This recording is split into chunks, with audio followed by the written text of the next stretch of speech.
1, 2, 3, 4, 5, 6, 7, 8, 9, 10, 11।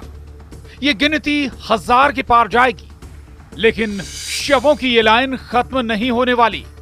ये लताकिया है, सीरिया है, जहां मौत सड़कों पर बिछी है, जहां सबकी जिंदगी दांव पर लगी है। मौत बांटने का इल्जाम उन्हीं कमांडर जुलानी के दामन पर लगा है जिन्होंने कुछ दिन पहले बशर अल असद को सीरिया से उखाड़ फेंका है। बशर के जाने के बाद भी सीरिया शमशान क्यों बना हुआ है? आखिर कौन है लताकिया को मरघट बनाने वाला? क्या कमांडर जुलानी कठपुतली सुल्तान बन चुके हैं? सीरिया युद्ध राउंड 2। पहला दिन 70 मौत, दूसरा दिन 600 मौत, तीसरा दिन 1000 मौत। शवों का ढेर लगता जा रहा है, खून बहता जा रहा है। मौत भी ऐसी दी जा रही है जिससे सुनकर ही रूह कांप जाए। सीरिया में नरसंहार का नया अध्याय हद से ज्यादा भयावह हो चुका है, जहां कमांडर जुलानी के खूंखार लड़ाके विरोधी विद्रोहियों के माथे पर गोली दागकर उन्हें मौत के घाट उतारते जा रहे हैं।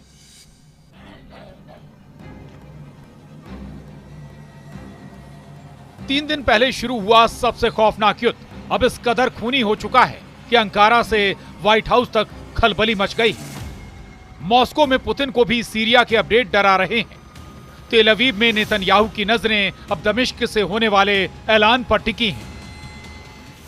जुलानी ने भीषण मारकाट मचा रखी है।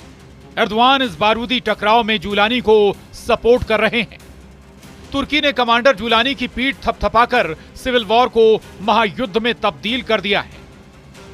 सीरिया के शिया सुन्नी युद्ध में पूरे मुल्क के जलाने की ब्लूप्रिंट अंकारा में लिखी जा चुकी है, जिसके एक एक ऑर्डर को कमांडर जुलानी मानते जा रहे हैं।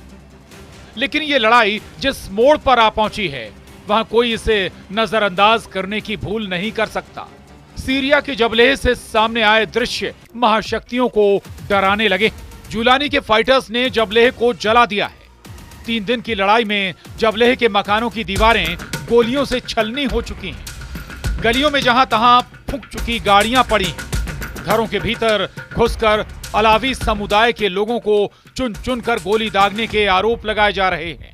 जबलेह में कब किसे मौत के घाट उतार दिया जाए, इसका किसी को पता नहीं। HTS लड़ाकों पर आम लोगों को सिर्फ विद्रोही होने के शक पर गोलियों से भून देने के आरोप लग रहे हैं। इमाद बेतार नाम के इस लड़के के पिता के साथ जो हुआ वो खुद सुनिए। मृतक के बेटे ने बताया, मेरे पिता एक टैक्सी कंपनी में थे और उन्हें दमिश्क जाने का आदेश मिला था। वो काम पर गए थे और जब वो दोपहर को वापस आए तो उनकी हत्या कर दी गई। सूरज डूबने से ठीक पहले उन्हें चेक पोस्ट पर मार दिया गया।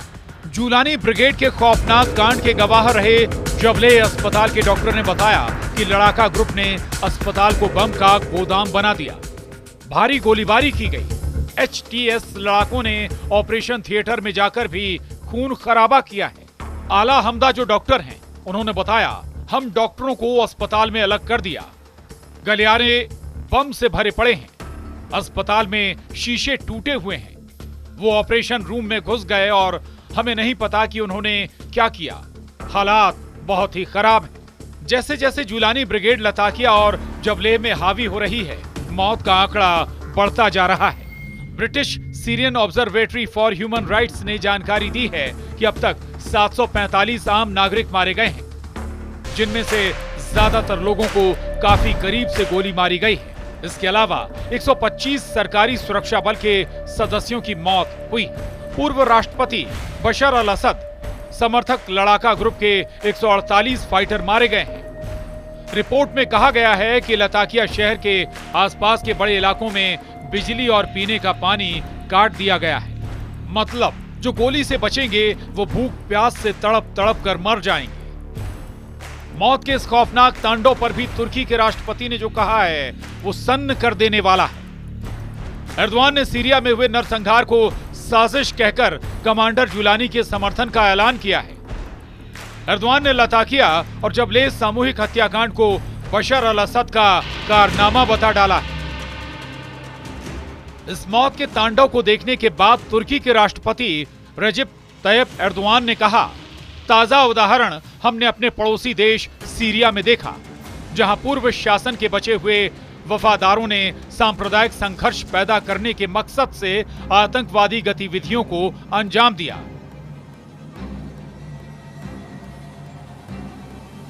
बशर अल असद सीरिया से दूर रूस में है। बशर अल असद समर्थक मुट्ठी भर हैं। बावजूद इसके सीरिया में इतना बड़ा कोहराम मचा हुआ है। समझना मुश्किल नहीं कि जो चल रहा है वो सिर्फ कमांडर जुलानी के बस की बात नहीं। एसोसिएट प्रेस की रिपोर्ट के मुताबिक सीरिया के बनियास में बर्बरता की सारी हदें पार हो चुकी हैं। बनियास के निवासियों ने समाचार एजेंसी एपी को बताया है कि सड़कों पर शव बिखरे पड़े हैं। घरों और इमारतों पर लोगों के शव लावारिस पड़े हैं। शवों को दफनाने वाला कोई नहीं है। एक चश्मदीद ने दावा किया है कि जुलानी के बंदूकधारी लोगों को शवों को दफनाने से रोक रहे हैं। चश्मदीद के मुताबिक उसके पड़ोस में कम से कम 20 लोग मारे गए हैं और वो सभी अलावी समुदाय से ताल्लुक रखते हैं। ये लड़ाई की शुरुआत भर है। सीरिया रक्षा मंत्रालय प्रवक्ता ने ऐलान किया है कि अलावी फाइटर्स के खात्मे तक मिलिट्री ऑपरेशंस जारी रहेंगे। सीरिया के रक्षा मंत्रालय प्रवक्ता का कहना है, पराजित शासन के बचे हुए लोगों और उनके भागते हुए अधिकारियों के खिलाफ हमारा संदेश स्पष्ट और साफ है।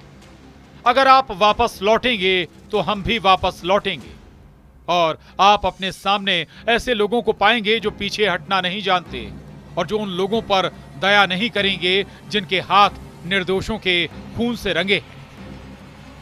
अहमद अल शरा उर्फ कमांडर जुलानी आर पार के मूड में है। दावा तो यहां तक किया जा रहा है कि जुलानी के लड़ाके आई कार्ड देखकर सीने में गोली दाग दे रहे हैं। एपी की रिपोर्ट में बताया गया है कि कई जगहों पर लोगों की हत्या करने से पहले मजहब की पुष्टि की गई। आईडी कार्ड की जांच के बाद गोली मारने तक ही अटैक नहीं रुका। अलावी लोगों के मकानों की तस्दीक कर उन्हें आग के हवाले किया गया।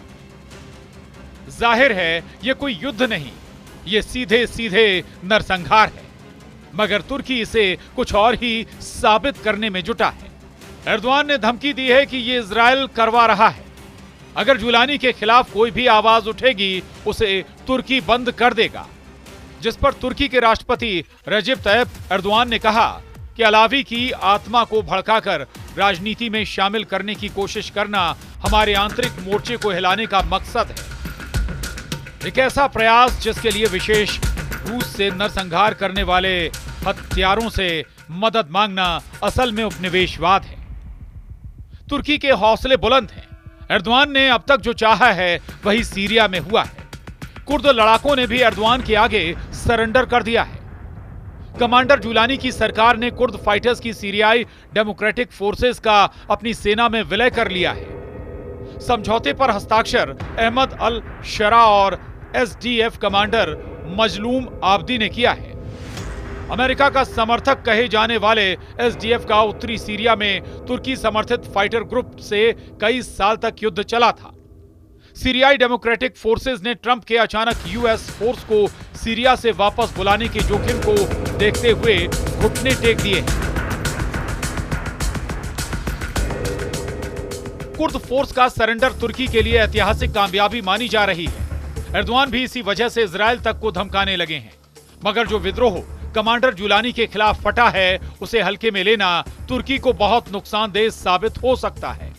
इसलिए ही तुर्की के राष्ट्रपति इस्लामी एकता का नारा भी अलाप रहे हैं, जिस पर तुर्की के राष्ट्रपति रजिब तय्यब एर्दोआन ने कहा, जैसा कि हम कहते हैं कि सभी के लिए शांति और सभी के लिए स्थिरता, इस्लामी भूगोल की अस्थिरता से लाभ उठाने वाले शक्तिशाली समूह चुप नहीं बैठते हैं।